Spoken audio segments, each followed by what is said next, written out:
adaptação das atividades de assistência técnica e extensão rural do Bahia Produtiva, projeto do Governo do Estado da Bahia, por meio da Secretaria de Desenvolvimento Rural e executado pela CAR, Companhia de Desenvolvimento Regional, com recursos provenientes de acordo de empréstimo com o Banco Mundial.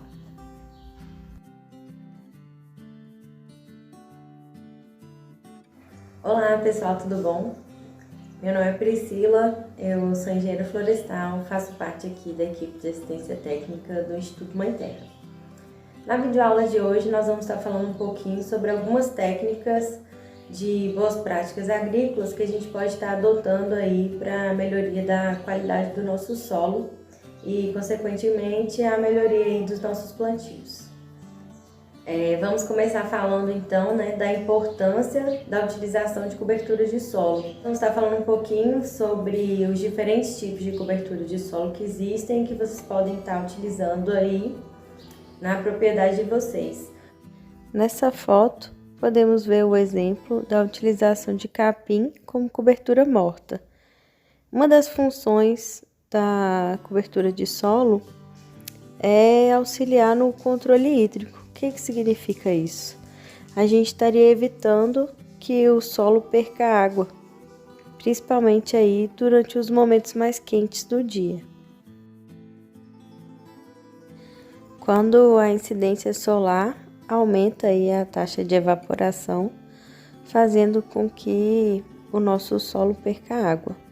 Utilizando a cobertura morta, a gente faz com que essa umidade fique retida na superfície do solo. Outro exemplo que o agricultor pode estar utilizando aí para cobertura de solo é o próprio caule de bananeira. Além de cumprir com o papel de proteção de solo, abundante em água, ajudando aí também nesse controle hídrico, como também é rico em nutrientes, principalmente aí o potássio. Outro exemplo de cobertura é o próprio capim. Lembrando aí que quando a gente fala em cobrir o solo, a gente não está falando somente durante o período que o agricultor está ali cultivando, a sua lavoura principal, mas também durante os momentos de pousio, para evitar que o solo descoberto gere um processo de erosão, uma lixiviação de nutrientes.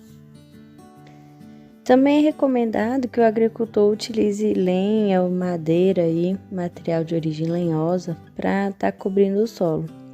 Além de ser um material riquíssimo em nutrientes, ele está aí aumentando significativamente o índice de matéria orgânica no solo dele. E uma sugestão é que o agricultor utilize esse material nas entrelinhas de plantio, que além de estar favorecendo aí, o enriquecimento, a adubação do solo e essa proteção, ele também faz uma proteção física, no caso aí para não ficar pisando no solo enquanto faz o manejo das linhas e evitando assim a compactação. Então existem muitos tipos aí de cobertura que o agricultor pode estar utilizando. Lembrando que é sempre importante ele observar o que ele já tem dentro da propriedade ou algum material que já tem na vizinhança. Ele pode estar utilizando aí pó de serra, maravalha, alguns outros tipos de cobertura verde, como se tem o capim, tem o amendoim forrageiro, tapoeraba, capuchinha. Então, o agricultor está buscando, essas soluções para não deixar aí o solo dele descoberto. Lembrando que o agricultor pode estar utilizando a própria palhada da capina, da roçagem, para fazer essa cobertura de solo. Nós falamos um pouquinho, da diferença entre a utilização de cobertura verde, cobertura morta, a utilização de material lenhoso e outros. Agora nós vamos estar falando um pouquinho também da importância e os cuidados na hora de fazer a limpeza da nossa área, né? E as técnicas utilizadas no momento da implantação. Voltando um pouquinho aí na nossa última foto, a técnica mais indicada para a gente estar fazendo aí o preparo da área para plantio é a roçagem e a capina. É a técnica menos invasiva, no caso aí a que mais se alinha com as proteções de solo e a sustentabilidade. O agricultor de início pode achar que é mais trabalhoso, que dá mais trabalho, né, manter, que existem outras técnicas que são mais fáceis, por exemplo, a queimada, a utilização de Roundup e outros. Porém, essa técnica, né, de capina e roçagem, ela permite que se mantenha a estrutura do solo e a camada fértil, como também a ciclagem de nutrientes através daquele material que já estava ali antes, como também a manutenção da microbiota, né, que são aqueles micro-organismos que vivem ali no solo. E esses micro-organismos, eles têm um papel importantíssimo na assimilação do nutriente das plantas, porque é eles que vão fazer, né, a quebra aí do material, a decomposição, para que o nutriente fique disponível para a planta absorver. Um solo sem micro-organismo é como uma comida crua, ela ainda precisa ser preparada para então nutrir as pessoas. As plantas, elas também não conseguem assimilar os nutrientes do solo quando faltam os micro-organismos para auxiliarem nessa absorção. Então, é extremamente importante que o solo esteja bem nutrido e vivo, aí, rico em substâncias, matéria orgânica e micro-organismos, para garantir uma boa nutrição para as plantas e assim a gente obter uma boa produção. Então, agora que nós já falamos sobre a melhor forma, né, da gente estar fazendo aí o nosso preparo do solo, vamos falar um pouquinho sobre os problemas que existem em torno das outras técnicas que são muito utilizadas pelos agricultores. Primeiro falando aí sobre a limpeza utilizando a queimada. Concordo com os agricultores quando eles falam que é o jeito mais fácil, né, da gente estar fazendo a limpeza do solo. Agora eu convido você, agricultor, a pensar se essa facilidade está de fato sendo benéfica. Aparentemente, você está resolvendo um problema de forma fácil e deixando ali a sua área preparada para o plantio. Porém, na verdade, o que você está fazendo é trazendo enormes prejuízos. A queimada, pois as reações químicas eliminam do solo nutrientes fundamentais para o desenvolvimento de plantas, como potássio, fósforo e nitrogênio. Lembra dos micro-organismos que são importantíssimos no processo de nutrição das plantas, que são responsáveis aí pela assimilação dos nutrientes? A queimada vai estar aí prejudicando todos, né? Mata esses micro-organismos.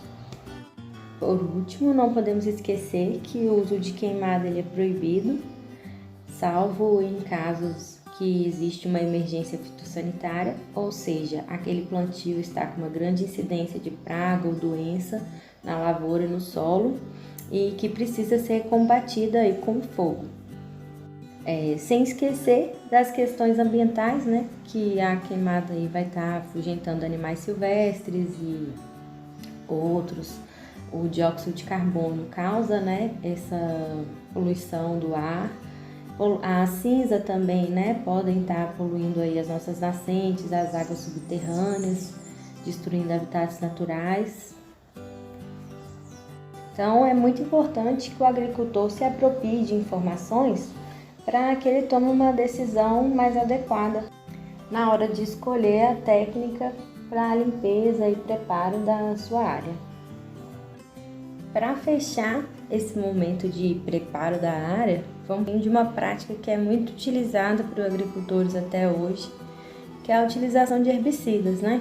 O Roundup, o Tordo, alguns outros que são aí à base do glifosato, que são utilizados para a limpeza das áreas. Além dos mesmos problemas ocasionados pela queimada, que são prejudicar a assimilação de nutrientes, matar a microbiota e outros que já falamos, o Roundup ainda traz, né, a preocupação em torno do agricultor que está utilizando esse produto. Porque ele não está prejudicando só o solo, o meio ambiente e a produção dele, ele está prejudicando também a sua saúde.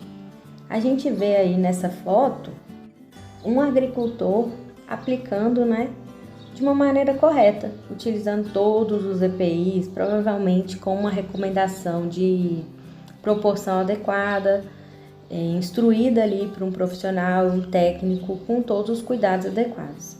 Porém, sabemos que essa não é a realidade da agricultura familiar. Muitos agricultores até hoje aplicam esses herbicidas e venenos de forma inadequada, fazendo assim com que eles sejam de alto risco para a saúde. Eles podem causar infecções pulmonares, infecções respiratórias, o desenvolvimento de câncer, câncer de pele e muitos outros. Então, além dos prejuízos para a nossa lavoura, para o nosso solo, para o meio ambiente, ele traz sérios riscos para a saúde do agricultor que está ali aplicando. Outra técnica que nós vamos abordar agora é sobre o plantio direto. Qual a importância da utilização dessa técnica, quando é recomendado e como que a gente vai estar fazendo aí. O plantio direto é uma técnica do manejo conservacionista em que o agricultor vai estar fazendo, né, o plantio na área dele sem o preparo convencional da área, que utiliza aí a aração e a gradagem. É uma técnica indicada aí para todas as culturas e que garante aí uma melhor conservação e qualidade do solo, no sentido de priorizar, né, que se mantenha a cobertura vegetal e também a estrutura física, evitando aí revolver o solo, fazendo com que prejudique os micro-organismos, como também uma compactação desnecessária. A utilização do trator, ele gera uma compactação do solo ao longo do tempo, como também uma lixiviação de nutrientes por deixar aquele solo descoberto. Então é indicado que o agricultor avalie se existe mesmo a necessidade, né, de estar fazendo a utilização do trator para o plantio. Lembrando também que quando o agricultor faz plantio direto, possibilita a ele estar manejando aí o que ele quer deixar na área. Se tem alguma árvore, alguma frutífera, ele vai conseguir conciliar com o novo plantio que ele está tendo. Se fosse passar o arado, a gente sabe que precisa aí limpar toda a área. Por último, nós vamos falar de uma técnica que é muito importante, que o agricultor introduz aí na roça dele, que é a diversificação de culturas. A importância da diversificação de culturas e como que ela pode contribuir aí na melhoria da produção do agricultor e também na qualidade de vida e segurança alimentar da família. Como vocês podem ver na foto aí, a gente tem um consórcio da utilização de aipim, quiabo e banana em linhas diferentes de plantio. A utilização, né, de consórcio, diversificação de culturas, tem um grande benefício em relação ao que chamamos de praga, que é um desequilíbrio ecológico de um inseto ou algum outro predador que esteja causando um prejuízo econômico na lavoura.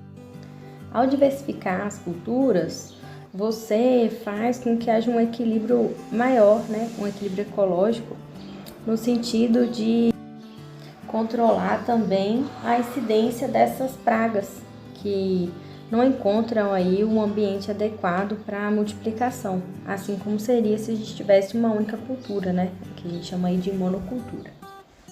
Segundo ponto é que o agricultor passa a ter um melhor aproveitamento da área, muitas vezes utilizando as entrelinhas de plantio para outras culturas e aproveitando também o espaçamento de forma mais adequada. Outro ponto é que sabemos da importância da diversidade de alimentos na nossa dieta para garantir uma segurança nutricional. Então, quanto maior for a diversidade de alimentos que o agricultor tem no quintal, consequentemente, melhor vai ser a nutrição alimentar daquela família. Então, essas três foram as nossas dicas técnicas de hoje, né? Relacionado aí às boas práticas agrícolas, voltadas para uma agricultura mais sustentável e mais rentável para o agricultor, promovendo assim, né, o desenvolvimento. Espero que vocês tenham gostado e estamos à disposição.